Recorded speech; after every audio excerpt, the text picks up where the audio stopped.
হয় আচলতে ৰাজ্যত হাহাকাৰ পৰিৱেশৰ সৃষ্টি হৈছে। ইতিমধ্যে আপোনালোকে দেখিছে যে অত্যাৱশ্যকীয় সামগ্ৰীৰ দাম দিনক দিনে বৃদ্ধি পাইছে। পেট্ৰল ডিজেলৰ লগতে ৰন্ধন গেছৰ মূল্য বৃদ্ধি দিনক দিনে বৃদ্ধি পাইছে। এই ক্ষেত্ৰত আমি আজি অসম জাতীয়তাবাদী যুৱ ছাত্ৰ পৰিষদ সাপেখাতী আঞ্চলিক সমিতিৰ উদ্যোগৰ বিক্ষোভ কাৰ্যসূচী গ্ৰহণ কৰিছোঁ। কাৰণ ৰাজ্যত আজি দ্বিতীয়বাৰৰ বাবে মুখ্যমন্ত্ৰী হিমন্ত বিশ্ব শৰ্মা ডাঙৰীয়াৰ নেতৃত্বত আজি গঠন হৈছে দ্বিতীয়বাৰকৈ চৰকাৰ। গতিকে আমি ভবা নাছিলোঁ যে এনেকৈ আচলতে পুনৰবাৰ ৰাজপথলৈ ওলাই আহিব লাগিব। কিন্তু জনগণৰ স্বাৰ্থত আজি পুনৰবাৰ আমি ৰাজপথলৈ ওলাই আহিব লগা হৈছে যে আজি মূল্য বৃদ্ধিৰ যিটো হাহাকাৰ পৰিৱেশ হৈছে, ৰাজ্যৰ সাধাৰণ জনতা আচলতে কোঙা হৈ পৰিছে। এই ক্ষেত্ৰত আমি বিভাগীয় কৰ্তৃপক্ষ আৰু মাননীয় মুখ্যমন্ত্ৰী মহোদয়ক আমি আহ্বান জনাইছোঁ যে অতি শীঘ্ৰে মূল্য বৃদ্ধি হ্ৰাস কৰি জনতাক সকাহ দিব লাগে। কাৰণ আমি অসম জাতীয়তাবাদী যুৱ ছাত্ৰ পৰিষদে আমি বাৰম্বাৰ আমি কৈ আহিছোঁ, বিগত চৰকাৰ দিনতো আমি কৈ আহিছোঁ, আজিৰ দিনতো আমি কৈ আহিছোঁ যে আজি বিক্ষোভ কাৰ্যসূচীৰ দৰে আজি কাৰ্যসূচী আমি গ্ৰহণ কৰিব লগা হৈছে। এই কাৰ্যসূচীৰ পৰা আমি এটা কথা সকীয়াই দিব বিচাৰিছোঁ যে অতি শীঘ্ৰে যদি মূল্য বৃদ্ধি হ্ৰাস নকৰে, অত্যাৱশ্যকীয় সামগ্ৰীৰ দাম যদি হ্ৰাস নকৰে, পেট্ৰল ডিজেলৰ লগতে ৰন্ধন গেছৰ মূল্য বৃদ্ধি হ্ৰাস নকৰে, তেতিয়াহ'লে কিন্তু ৰাইজৰ অভিভাৱকত কিন্তু অনাগত ভৱিষ্যত দিনত আমি বৃহৎ প্ৰতিবাদী কাৰ্যসূচী গ্ৰহণ কৰিবলৈ সাজু আছোঁ। এই কথা একেবাৰে স্পষ্ট। কাৰণ আজি ঔষধৰ দাম দিনক দিনে বৃদ্ধি পাইছে।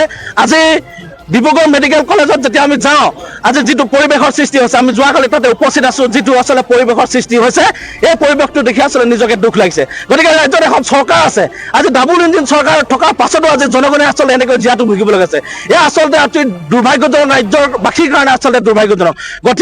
গতিকে আমি অসম জাতীয়তাবাদী যুৱ ছাত্ৰ পৰিষদ সাপেখাতী আঞ্চলিক সমিতিৰ বিক্ষোভ কাৰ্যসূচীৰ পৰা আমি গৰিহণা জনাইছোঁ আৰু অতি শীঘ্ৰে মাননীয় মুখ্যমন্ত্ৰী মহোদয়ক আৰু বিভাগীয় কৰ্তৃপক্ষক ইয়াৰ ব্যৱস্থা গ্ৰহণ কৰিবৰ কাৰণে আমি দাবী জনাইছোঁ। যদি কোনো ধৰণৰ ব্যৱস্থা গ্ৰহণ নকৰে, অনাগত ভৱিষ্যত দিনত আমি ইয়াতকৈ বৃহৎ কাৰ্যসূচী গ্ৰহণ কৰিবৰ কাৰণে সাজু আছোঁ। ধন্যবাদ। পাইছোঁ যে বিজেপি চৰকাৰে অসমত আজি দ্বিতীয়বাৰৰ বাবে শপত গ্ৰহণ কৰি চৰকাৰ গঠন কৰিছে। চৰকাৰখন গঠন হোৱা যি আচলতে এমাহে হোৱা নাই দ্বিতীয়বাৰৰ কাৰণে। আৰু দেখিছে মূল্য বৃদ্ধি আচলতে আকাশ চুইছেগে, যিহেতু সাধাৰণ জনতাৰ বাবে এটা আচলতে অকল দুৰ্ভাগ্যজনক কথা। তেওঁলোকে দৈনন্দিন জীৱন আচলতে যাপন কৰিবলৈ অসুবিধা হৈছে। সেইকাৰণে আজি আমি সাপেখাতী অসম জাতীয়তাবাদী যুৱ ছাত্ৰ পৰিষদ সাপেখাতী আঞ্চলিক সমিতি আদি বিক্ষোভ কাৰ্যসূচী গ্ৰহণ কৰিছোঁ। আমি ৰাইজক জনাই দিব বিচাৰিছোঁ যে আজি জনগণ জাগিছে। চৰকাৰে যি হ'লেও নিজৰ মমতাল আজি চৰকাৰ চলাব নোৱাৰিব। জনগণ জাগিছে, আচলতে জনগণক সাধাৰণভাৱে থাকিবলৈ দিয়ক।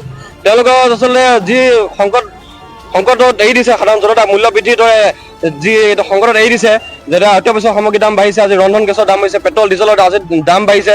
আচলতে এনেকৈ হ'লে সাধাৰণ জনতা আচলতে কেনেকৈ নিজৰ জীৱন যাপন কৰিব? আমি চৰকাৰখনৰ প্ৰতি এটা পোনপটীয়া আহ্বান মানে এইটো আমি এটা কথা তেওঁলোকক স্পষ্ট কৰি দিব বিচাৰিছোঁ যে পুঁজিপতিৰ কথা চিন্তা, তেওঁলোকে অকল পুঁজিপতিৰ কথা চিন্তা কৰি মগ্ন হৈ থকাতকৈ সাধাৰণ জনতাৰ কথা তেওঁলোকে চিন্তা চৰ্চা কৰক। আৰু ইতিমধ্যে আপোনালোকে দেখিছে যে অত্যাৱশ্যকীয় যিসমূহ বস্তু, তাৰ পৰা আপোনালোকে চাওক আজি জীৱনদায়িনী ঔষধকে আদি কৰি যিসমূহৰ মূল্য বৃদ্ধি আচলতে আকাশলংঘী মূল্য বৃদ্ধিয়ে সৰ্বসাধাৰণ ৰাইজক আচলতে বৰ্তমান কোঙা কৰি পেলাইছে। আৰু এটা কথা আমি ক'ব খুজিছোঁ যে চৰাইদেউ জিলা প্ৰশাসনক আমি এটা কথা আহ্বান জনাব বিচাৰিছোঁ, পাচলি আচলতে ইমান এটা অনিয়ন্ত্ৰিত মূল্য বৃদ্ধি, যাৰ ফলত আচলতে প্ৰকৃত কৃষকসকলেও উচিত মূল্য পোৱা নাই। ভুক্তভোগী আচলতে যিসকল মধ্যভোগী আছে, মধ্যভোগী যিসকল হ'লচেলাৰে আচলতে পাচলি ক্ৰয় কৰি আনি আচলতে খুচুৰা বিক্ৰেতাসকলক অধিক দামত বিক্ৰী কৰাৰ বাবে আচলতে তিনিওটা পক্ষ, আপোনাৰ ক্ৰেতা আৰু আপোনাৰ বিক্ৰেতা আৰু এই তিনিওটাই আচলতে বৰ্তমান হাৰাশাস্তিৰ সন্মুখীন হ'বলগীয়া হৈছে। গতিকে